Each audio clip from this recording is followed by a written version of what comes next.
이스라엘 자손을 다스리는 왕이 있기 전에 에돔 땅을 다스린 왕은 이러하니라. 브올의 아들 벨란이 그의 도성 이름은 딘하바이며, 벨라가 죽음에 보스라 세라의 아들 요밥이 대신하여 왕이 되고, 요밥이 죽음에 대만 종족의 땅의 사람 후삼이 대신하여 왕이 되고, 후삼이 죽음에 브닷의 아들 하닷이 대신하여 왕이 되었으니, 하닷은 모압들에서 미디안을 친 자요, 그 도성 이름은 아윗이며, 하닷이 죽음에 마스레가의 사물라가 대신하여 왕이 되고, 사물라가 죽음에 강가의 르호봇 사울이 대신하여 왕이 되고, 사울이 죽음에 악볼의 아들 바알 하난이 대신하여 왕이 되고, 바알 하난이 죽음에 하닷이 대신하여 왕이 되었으니, 그의 도성 이름은 바이요, 그의 아내의 이름은 무헤다벨이라. 메사합의 손녀요 마드렛의 딸이더라. 하닷이 죽으니라. 그리고 에돔의 족장은 이러하니, 딥나 족장과 알리아 족장과 여대 족장과 오홀리바마 족장과 엘라 족장과 비논 족장과 그나스 족장과 대만 족장과 밉살 족장과 막디엘 족장과 이람 족장이라. 에돔의 족장이 이러하였더라. 이스라엘의 아들은 이러하니, 르우벤과 시므온과 레위와 유다와 이사갈과 스불론과 단과 요셉과 베냐민과 납달리와 갓과 아셀이더라. 유다의 본장의 시작은 창세기를 기초로 해서 기록되어 있습니다. 아담으로부터 노아, 즉 홍수가 있기까지의 세대들과 노아의 아들들로부터 아브라함의 아들 에서의 후손까지의 족보가 기록되어 있습니다. 이 본서가 기록될 당시만 해도 이스라엘 백성들은 긴 포로 생활 때문에 자신들의 족보와 조상들로부터 전해오던 여호와 신앙을 잊고 있었습니다. 그래서 이런 족보 이야기를 통해서 자신들의 잃어버렸던 신앙을 회복하고 뿌리를 되찾는 그런 작업들이 필요했었습니다. 특별히 그들은 언약의 백성이며 하나님의 나라를 건설해갈 주역들이라는 그런 관점에서 그들의 시작이 어디서부터이며 하나님께서 그들의 역사를 어떻게 진행시켜 오셨는가를 명확히 알 필요가 있었던 것입니다. 이에 대해서는 우리도 마찬가지입니다. 하나님 나라의 시민이요 영적 이스라엘이라 일컬어지는 우리들도 영적으로 혼탁한 이 시대를 살아가면서 가끔은 우리가 어디에 속한 자이며 어디서부터 출발한 존재인지를 망각할 때가 있는데, 이럴 때일수록 우리는 성경으로 눈을 돌려서 우리의 진정한 뿌리를 찾는 그런 작업과 존재 이유를 재확인해야 하는 그런 작업들을 꾸준히 해 가야 할 것입니다. 이러한 의도를 가지고 시작된 오늘 본문의 내용은 부록처럼 이스라엘 왕국의 시작 전까지의 그런 에돔 왕국과 족장들의 이야기가 나옵니다. 8명의 에돔 왕들과 11명의 에돔 족장들로서 왕들은 연대적으로 소개되어 있습니다. 족장들은 족속별로 곧 지리적 성격을 띈 가운데 소개됩니다. 분명 이방 민족의 족보인데 왜 소개가 되었는가 하는 의문을 가질 수 있습니다. 모르긴 해도 이들이 이스라엘 민족과 깊은 관계를 가지고 생활했다라는 것을 예상할 수 있지요. 본문의 내용을 보면 에돔 사람들은 이스라엘 사람들보다 훨씬 먼저 왕정을 이루었다라는 것을 알 수 있습니다. 즉 이스라엘의 왕의 제도가 시작되기 약 900년 전부터 에돔에는 이 독특한 사회적 제도가 있었던 것입니다. 특히 이 8명의 왕들을 보면 그 일반 왕정에서 볼 수 있는 그런 왕권의 세습이 전혀 나타나지 않습니다. 그만큼 왕권을 위한 투쟁이 심했거나 아니면 왕이 선출되었다라는 것을 암시하기도 합니다. 하나님의 언약에서 제외된 에서의 자손들이 이스라엘 백성들보다 먼저 견고한 나라를 세우고 번성하였다는 것을 말해주고 있는 것이죠.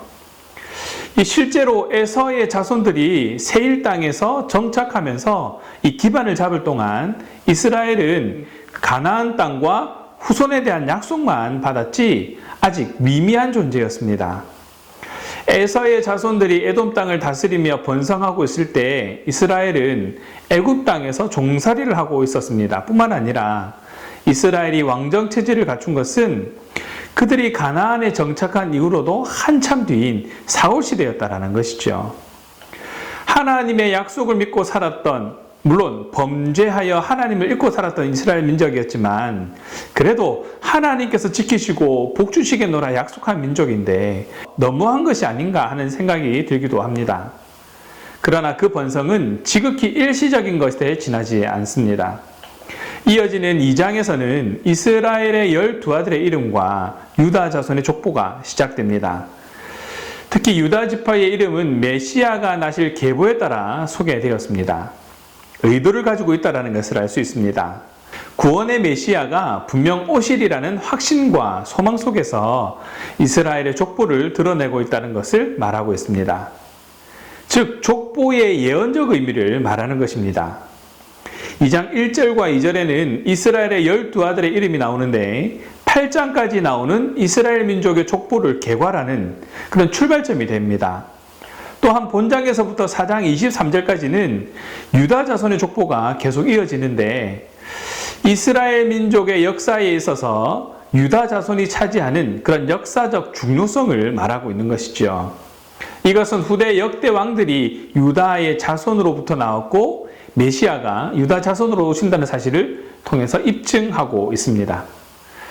이스라엘보다 먼저 번성을 누린 에돔은 훗날 이스라엘에게 정복되고 맙니다. 역사의 무대에서도 영원히 사라지게 되었습니다. 반대로 이스라엘은 아주 미미한 시작이었지만 나중에 에돔을 정복함으로써 더 번성하게 됩니다. 오늘 가정예배서에서는 세상 사람들의 잘됨과 번성을 부러워하거나 그로 인해 시험에 드는 일은 없어야 한다라고 말하고 있습니다.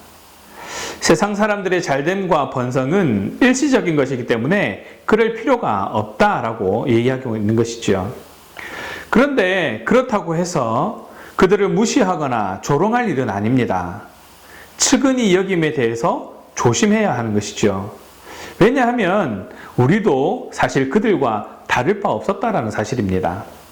다만 하나님께서 긍휼히 여기셔서 인쳐주심으로 말미암아 죄사함의 은혜를 입었기 때문에 우리는 그들과 다르다라는 그 구별성을 가질 수 있게 된 것이죠.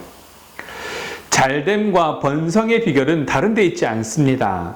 그저 하나님의 은혜를 기억하고 인정하며 사는 것입니다.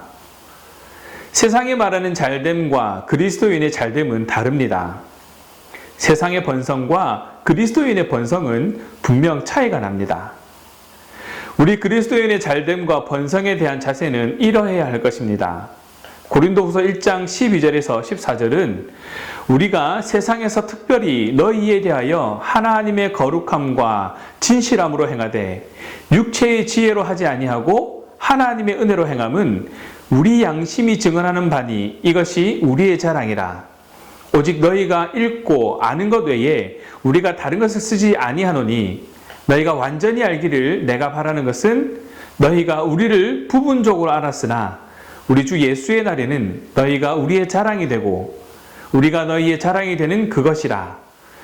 세상에 하나님의 거룩함과 진실함으로 행할 때 하나님의 은혜로 행하며 자랑하는 성도 되시기 바랍니다.